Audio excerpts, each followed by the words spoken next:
Nous sommes donc à Paris, où nos peintres, ayant choisi le type d'enseignement ou de formation qui leur convenait,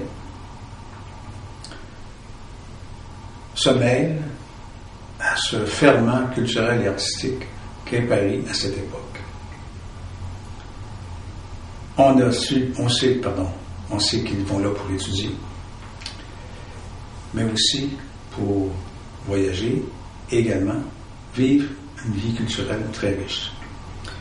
Ce qui implique de la part des étudiants, et en général ce n'est pas une difficulté pour eux, de sortir le soir, de s'amuser, de fréquenter les cafés, les théâtres,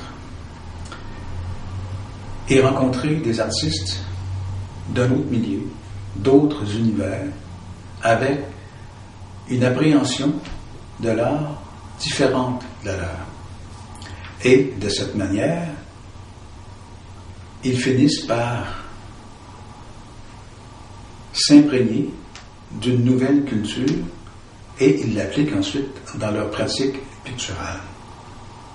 Dans les grandes académies, il y a eu, qui sont ouvertes au monde entier, ils représentent quand même une grande fraction de la clientèle étudiante, puisque pour des raisons de finances, de coûts, le gouvernement français exigeait des étudiants étrangers, pour restreindre l'accès aux cours, une formation en langue française très poussée.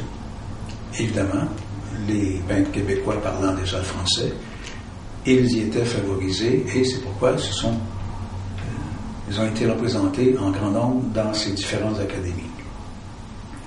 Académies qui ont reçu des artistes francophiles et francophones du monde entier, Matisse, Picasso, plus tard Jean Dubuffet, même un Jackson Pollock, des artistes canadiens-anglais, tels A.Y. Jackson, Robert Pilot.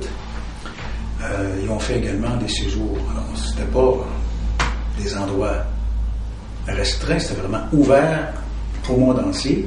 Alors, vous comprenez, quand vous rencontrez des gens d'une trentaine de nationalités dans votre cours et que vous venez de Nicolet, comme Rodolphe Duguay, évidemment, vos horizons, à moins d'être complètement obtus, s'ouvrent et votre vie d'artiste commence déjà à changer.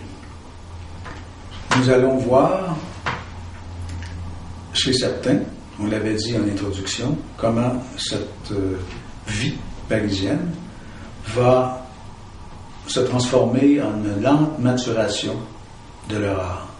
Chez d'autres, ça va amener des changements encore plus importants. Nous allons amorcer une série de courtes biographies d'artistes qui ont été choisis au hasard. On aurait pu choisir d'autres artistes parce qu'ils étaient très nombreux. Mais avec les diapositives que nous allons vous proposer tout au long de cette chronique, vous verrez comment, justement, chez certains, la maturation s'est faite lentement et chez d'autres, c'était très abrupt.